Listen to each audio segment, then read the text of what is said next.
तो जब भी ताइवान पर हमले की बात होती है ना, तो ज़्यादातर लोग क्या सोचते हैं? मिलिट्री का क्या होगा, कौन जीतेगा, कौन हारेगा।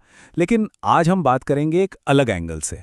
जर्मन मार्शल फंड की एक रिपोर्ट है और हम उसके आधार पर यह देखेंगे कि अगर चीन हमला करता है तो उसे खुद कितनी बड़ी कीमत चुकानी पड़ सकती है।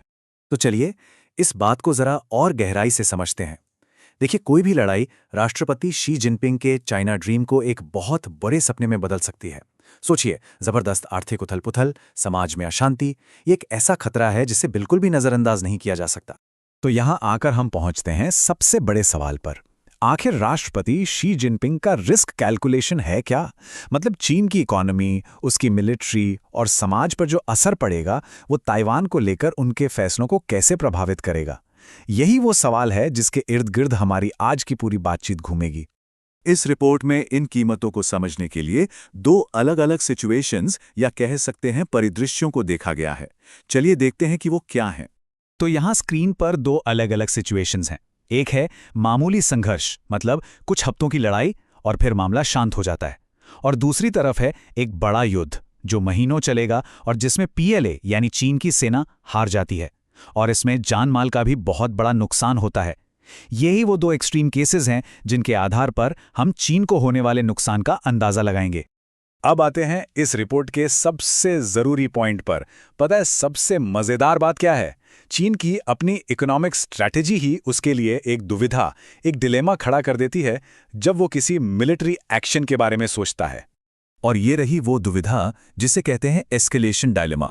देखिए, एक तरफ चीन को अपनी इंडस्ट्री के लिए आत्मनिर्भर बनना है, इंडिपेंडेंट होना है, लेकिन दूसरी तरफ अपनी इकोनॉमी को बढ़ाने के लिए उसे पूरी दुनिया पर, ग्लोबल मार्केट पर डिपेंडेंट रहना पड़ता है। मतलब वो दुनिया से कट भी नहीं सकता और पूरी तरह जुड़कर अपने हिसाब से चल भी नहीं सकता। यही है असल दुविधा। अब इसको जरा आंकड़ों में समझिए। चीन की जो जीडीपी है ना, उसका 20% हिस्सा सिर्फ एक्सपोर्ट से आता है। सोचिए ये उसकी इकोनॉमी का कितना जरूरी हिस्सा है। वो इसे खतरे में तो बिल्कुल नहीं डाल सकता। और बात सिर्फ एक्सपोर्ट की नहीं है। चीन में $3.6 ट्रिलियन का फॉरेन डायरेक्ट इन्वेस्टमेंट यानी एफडीआई भी है। अगर विदेशों से कॉरपोरेट रिश्ते जरा भी खराब हुए तो ये इतनी बड़ी रकम खतरे में आ जाएगी। ये कोई छोटी मोटी रकम नहीं है। तो असली खतरा यहां पर यह है, जैसा कि इस कोर्ट में कहा गया है, कि कोई भी मिलिट्री एक्शन चीन के इकोनॉमिक ग्रोथ के जो इकलौते सोर्स हैं उन्हें ही काट सकता है। और फिर होगा क्या? उसकी इकोनॉमी पूरी तरह से पहले से कमजोर होती, डोमेस्टिक डिमांड पर निर्भर हो जाएगी। इसका मतलब साफ है, अगर चीन को अपनी मिलिट्री ताकत दिखानी है तो उसे खतरा बढ़ाना होगा, लेकिन अगर अपनी इकोनॉमी को स्टेबल रखना है तो उसे जल्द से जल्द नॉर्मल हालात में लौटना होगा। अब ये दोनों लक्ष्य तो एक दूसरे के बिल्कुल खिलाफ हैं, एक दूसरे से टकराते हैं। तो मिलिट्री टकराव जितना लंबा खींचेगा उतना ही ज्यादा चांस है कि आर्थिक दबाव चीन को पीछे हटने पर मजबूर कर देगा। चलिए अब जरा उन आंकड़ों की बात करते हैं जो दिखाते हैं कि चीन को कितनी बड़ी आर्थिक चोट पहुंच सकती है। और ये सिर्फ एक छोटे मोटे संघर्ष की बात हो रही है।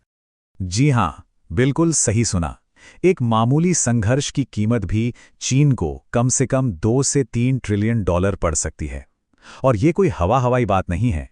ये इस रिपोर्ट में बताए गए रिसर्च ग्रुप्स के बहुत कंजर्वेटिव अनुमान है। सोचिए, सिर्फ एक छोटे संघर्ष की ये कीमत है। अब देखिए एक और बहुत बड़ा खतरा, व्यापार में रुकावट। कोई भी संघर्ष हुआ तो ताइवान के सेमीकंडक्टर तक चीन की पहुंच बंद हो जाएगी। और ये चिप्स चीन की पूरी इलेक्ट्रॉनिक सप्लाई चेन के लिए समझिए जान है। दुनिया के लगभग 60% एडवांस चिप्स ताइवान में ही तो बनते हैं। सिर्फ चिप्स ही नहीं, अगर ताइवान स्ट्रेट को ब्लॉक किया गया तो इसका असर पूरी दुनिया पर पड़ेगा। सिर्फ चीन के बंदरगाहें नहीं, बल्कि दुनिया के जो सबसे बड़े शिपिंग रूट्स हैं वो भी ठप हो जाएंगे। जहाज़ों को लंबा, महंगा और ज्यादा समय लेने वाला रास्ता अपनाना पड़ेगा। इससे पूरी दुनिया की सप्लाई चेन पर असर पड़ेगा। और फिर आता है फाइनेंशियल मार्केट का चेन रिएक्शन। जैसे ही लड़ाई का खतरा बढ़ेगा, सबसे पहले विदेशी इन्वेस्टर्स अपना पैसा निकालकर सुरक्षित जगहों पर ले जाएंगे। इसे कहते हैं कैपिटल फ्लाइट। इसके बाद चीन की करेंसी रेनमिनबी डॉलर के मुकाबले बुरी तरह गिरेगी और फिर अपनी करेंसी को बचाने के लिए चीन के सेंट्रल बैंक को अपने फॉरेन रिजर्व्स बेचने पड़ेंगे, जिससे देश की अपनी इकोनॉमी और कमजोर हो जाएगी। ये एक के बाद एक होने वाला डरावना सिलसिला है। तो ये तो हुई लड़ाई के दौरान की बात।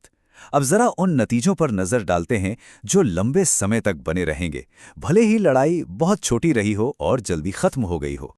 और यही है सबसे बड़ा लॉन्ग टर्म असर। एक मामूली संघर्ष के बाद भी दुनिया का चीन को देखने का नजरिया हमेशा के लिए बदल जाएगा।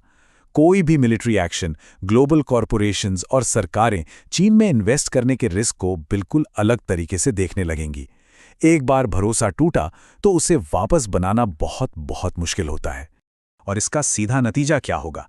कंपनियां चीन से डी रिस्किंग करना तेज कर देंगी, मतलब वहां से अपना बिजनेस और इन्वेस्टमेंट हटाना शुरू कर देंगी।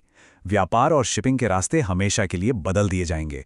सेमीकंडक्टर जैसी जरूरी चीजों की सप्लाई चेन को इस इलाके से बाहर ले जाने का दबाव और बढ़ जाएगा और चीन को टेक्नोलॉजी एक्सपोर्ट पर और भी सख्त कंट्रोल का सामना करना पड़ेगा। तो हम आपको इसी सवाल के साथ छोड़कर जा रहे हैं।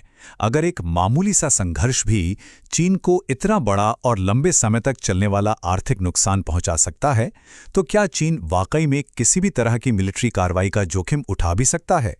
रिपोर्ट के जो नतीजे हैं वो इस सोच को चुनौती देते हैं कि बीजिंग के लिए ताइवान पर हमला करना एक वायबल ऑप्शन है। अब सवाल यही है, क्या आर्थिक मजबूरियां राजनीतिक महत्वाकांक्षाओं पर भारी पड़ेंगी?